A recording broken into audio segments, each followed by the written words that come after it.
Next on News Talk, AM 1480 WLEA, the Newsmaker Show with Kevin Doran. It's Brian O'Neill in for Kevin Doran, on with Tom Osborne from US-UN Report. Tom was the United Nations Bureau Chief for a decade under Peter Jennings at ABC TV News. Tom, thanks for joining us. Well, it's always a pleasure, Brian. Thank you for having me. Tom, Peter Jennings, the longtime ABC News TV anchor, is often held up as one of the best reporters and anchors of his time. Wanted to ask you this first. The media is often divided into two groups, liberal and conservative. That's pretty much the way it is these days. Would you consider Peter Jennings a liberal, as some commentators have said over the years, or would you say that compared to many others, he would be considered today an objective reporter and anchor? Yeah, that's a great question.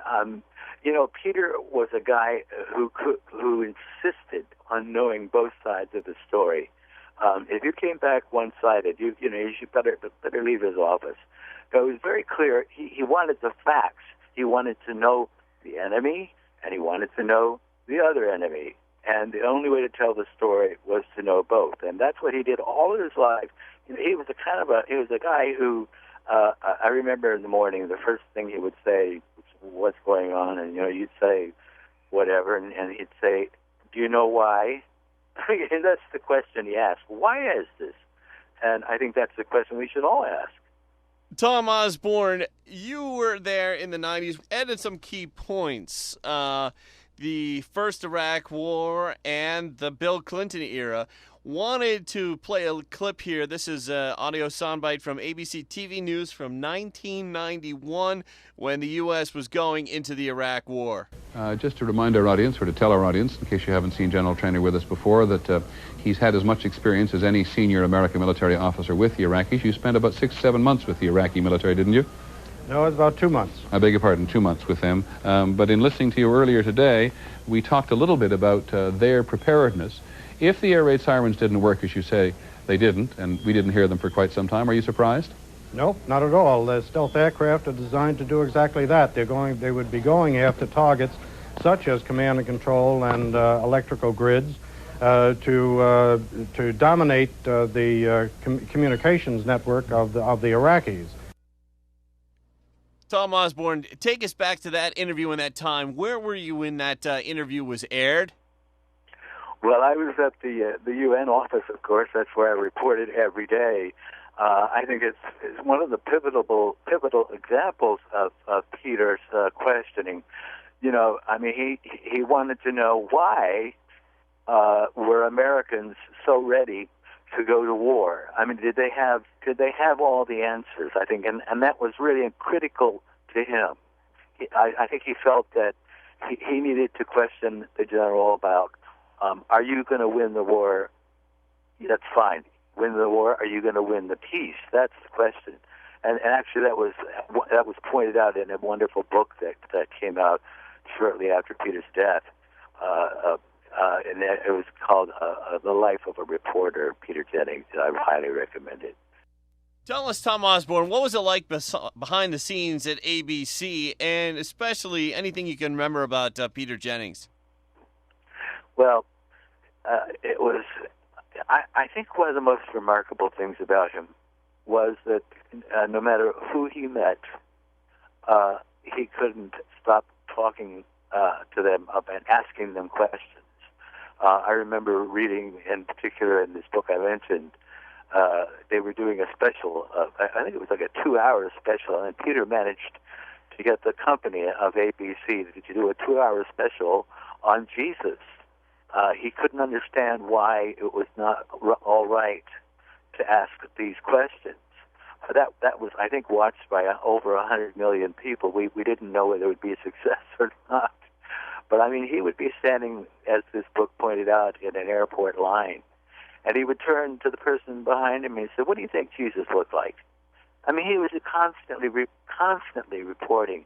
For example, I always remember, and everybody else does too, he had the typical reporter's notebook as anchor. He always had it tucked in the back of the seat of his pants in the belt, just in case he would have to take a note. And those were sacred territory. end date in exactly the way they should be. And if he wanted to find out what someone said, that's where he went. That's the kind of reporter he was. Tom Osborne, you talk about notebooks. Did you know that a lot of times these days reporters don't use notebooks? That's because they've got in one hand the video recorder and the other hand the digital audio recorder. Yeah, it's great to have those. I mean, I really actually, I was not in a position that it was very helpful to me because I had to basically, if there was a breaking story, say, covering at the United Nations, and the Bosnian ambassador, I think I was saying, comes out and makes a major statement which changes policy and it makes the next news on the hour, I don't have time to sit there and transcribe that. I have to take it word for word, which I did. I kept lots of notepads that way. And so that I could refer to them immediately, I had to be on the air with you know how it goes. You have a 30-second spot, and that includes your sign-off, Tom Osborne, ABC News at the United Nations. You got to sum up a lot of stuff. And at that time, we were dealing with the Gulf War, and every half hour, somebody was coming out and saying something. So eventually, you had to learn who to listen to and who not to listen to. And I think that's where I had a real advantage, because Peter was a great guide that way. You also, during those years, Tom Osborne, covered the Bill Clinton era. And when you worked for ABC, wanted to go over this. This is Bill Clinton in an interview with Peter Jennings, audio here from ABC. Clinton talking about his scandal years and how ABC treated him. Piece about it. And I don't really care what they think. Oh, yes, you do. They have no idea. Excuse me, Mr. President. You care. I can feel it across the room. No, I feel care. it very I deeply. care. You don't want to go here, Peter. You don't want to go here. Not after what you people did. And the way your network, what you did with Kenneth Starr. The way your people repeated every little sleazy thing he leaked. No one has any idea what that's like. Tom Osborne. Yes, I mean, I remember that very well. The thing about it was that Peter and Bill Clinton actually thought that they were kind of a match for each other. I think they did, at one point, they did a children's program, and they thought they were an equal match, and always one was trying to get the better of the other. But that particular interview was very, very, very typical Peter Jennings. I mean, you could sit across from the President of the United States and said, yes, oh, yes, you do. Yes, you do know. And that was pretty bold. I remember that very well. And I think Peter, he respected the President because of his intelligence and his wit and his humanity, but he wasn't willing to take just whatever Bill was going to dish out. And, that was really true also with the weapons of mass destruction. Peter was very scrupulous about that story. I don't think he was totally convinced at all that there were going to be weapons there, but, no one knew for sure, and so we had to deal with it that way. But as it turns out, we found out that perhaps he didn't have the weapons we thought he had. Peter Jennings, just looking over his bio, it says he covered 1991 Gulf War, the war in Iraq in 2003, the Space Shuttle Challenger tragedy, September 11th, 2001. I remember that Peter, at that time, I had just left ABC. In fact, was working on a documentary about the weapons of mass destruction. And so I was kind of on my own, but that morning I got up, and I stood on the 28th floor terrace, which had a direct line view right to the towers. And Peter was behind me going on about 9/11, and I was actually seeing the second plane go through the building. And then I was hearing Peter report it. You see, I was like 3 seconds ahead of him. It was a very strange, unreal situation. But I know that Peter literally was up for days. And that's one of the things that he can do, is that he can keep everything organized and where to go to when, make the transition. I mean, he was an absolute artist at it. You wouldn't even notice it. I remember times when, in fact, the monitor would go blank or something. And for the next 10 minutes, he would go through the news and get to the commercial and bring everybody in and out that had to be there. So I mean, he was one of a kind. That's a rare ability, they say, these days for somebody to be so smooth off a teleprompter. I just can't imagine Peter living in this world and doing journalism, because it's just great that we have, MSNBC way over on the left, and we have Fox on the right, and we know what we're going to hear on both stations. But what's really wrong for me, and this is what I truly, truly miss, and I believe that most Americans that lived through this and remember the kind of reporting that Peter Jennings did, is that today's news says, here is what the story is, now go get the facts to support it. Whereas Peter would ask what was going on here, and he was interested in all points of view to tell the story, just the opposite of what we have today. That would come as a surprise to many, because I think many on the right believe that Peter was a big liberal. Oh, I think Peter was not a liberal. He was really he was all over the map. Not, as I said, I mean, he would be no stone unturned. He had no. He might have had opinions in his head about what he would like to see happen, but that never entered his mind when he was reporting. What he was doing was he was listening to the answer, and then he was asking. If you notice what he did with the president, he listened to the president's answer, and then he said, "Oh, Mr. President, you do know." I mean, that's what reporters do. They hear what the people say, and then you can respond to it. But you see that it's backwards now. Now we're only wanting this and that, and it's one side or the other. Any thoughts on the current anchor there, David Muir? Well, I think David's great. He's obviously the age group that ABC is going for. His numbers are wonderful. I'm sorry? His ratings are great. He's very believable. He looks like he's a very sensitive guy. I don't know him, but when I watch him, I feel like, he's had a lot to do with putting the news together. There's very few anchors that were like Peter. I mean, he was there before anyone else. And, the news would filter down to about 6 people, which they called the Rim.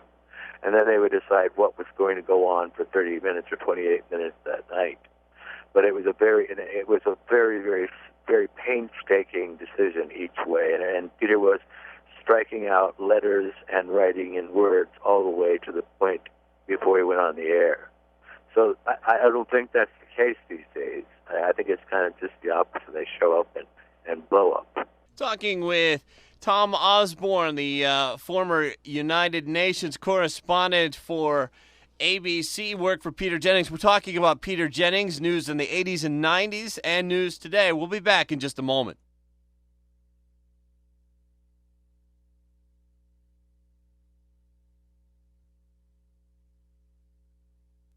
Back on the Newsmaker Show, Brian O'Neill filling in for Kevin Doran, on with a friend of Kevin Doran's, actually. That's how we got to know him, is Tom Osborne of USUN Report, a former correspondent for ABC News Television. Tom Osborne, what do you think were the biggest things that Peter Jennings covered? I think Peter would probably be known for 2 or 3 things. One would be his absolute insistence on the coverage of what was going on in Bosnia, and the fact that we could have atrocities that's similar to World War II again in the 20th century.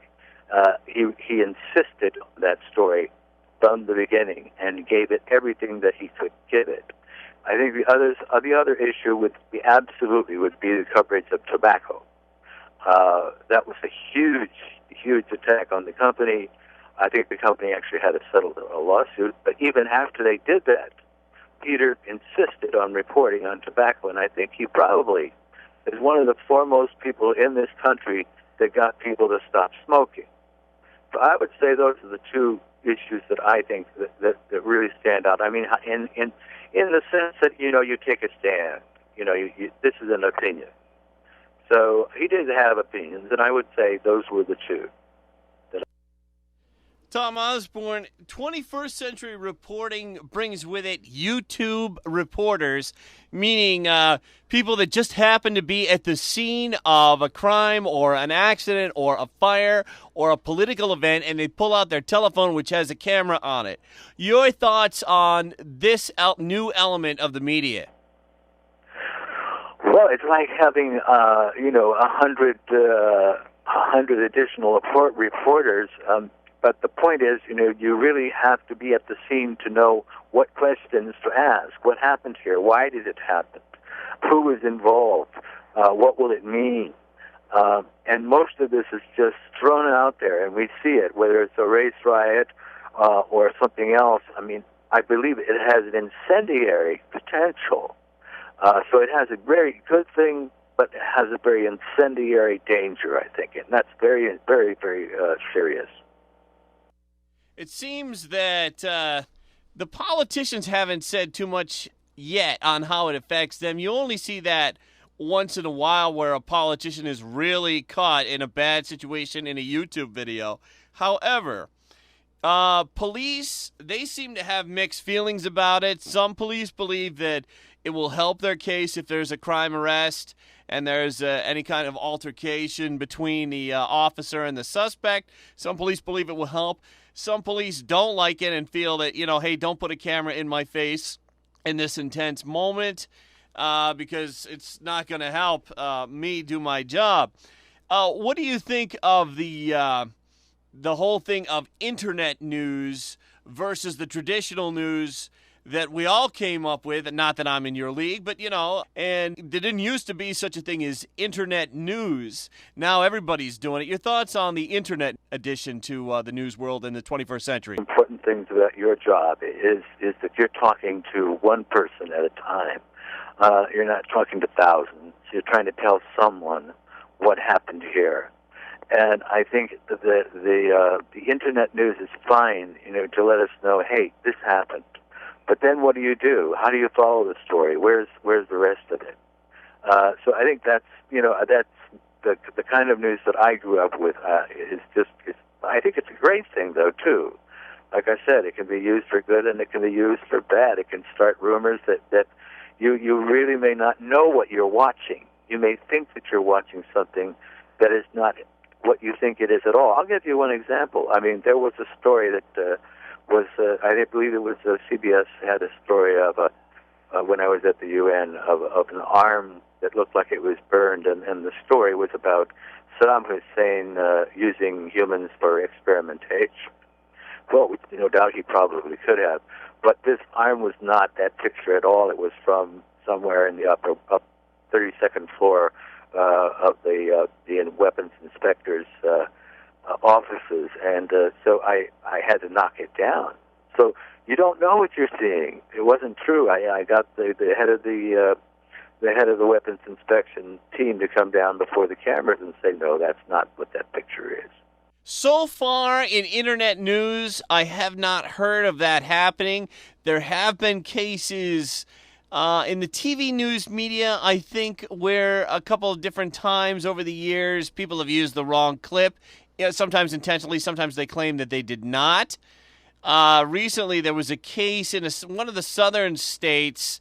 It was on a TV station. It wasn't on a website, YouTube-type page, but it was on a TV station.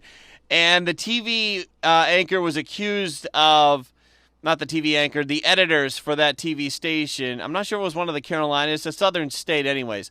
And this particular news station edited an anti-police chant to make it sound worse than it was. Did that happen at all in your memory in 1980s, 1990s news, Tom Osborne? No. That is an absolute violation of any journalistic ethic, period. No. It's the picture must be explained, and the reporter must be there to explain it. And that's the problem. You're disconnecting the person who should be telling you what happened while they were there from all angles. And you can never be sure of what you're hearing and what you're seeing. So it requires a very educated population. And, quite frankly, there are some subjects that I'm ignorant on. Everybody has their own specialties, so we can't know everything. So hopefully the news media provides us the perspective about a picture that they're showing. We've been talking with Tom Osborne today, Tom Osborne of USUN Report, and we've been talking about news then and now, and intertwined with that, the life of Peter Jennings. Tom Osborne, any final thoughts before we go? None other than I will always miss Peter and respect him so much. He taught me such a great deal, and so many other people. He always loved students. And, occasionally I would bring somebody from the United Nations, from one or the other countries, or one of the students or something, to meet Peter. And he would instantly know at least at least a few lines of their language, and spend time with them and ask them questions. That I remember once he asked questions about where a particular restaurant was. This particular person knew exactly what he was talking about. So that he was very interested in people, and I think that's what made him such a great newsman. Hey, Tom Osborne, thank you so much. And speaking of Peter Jennings and ABC, ABC is next here on AM 1480 WLEA Hornell.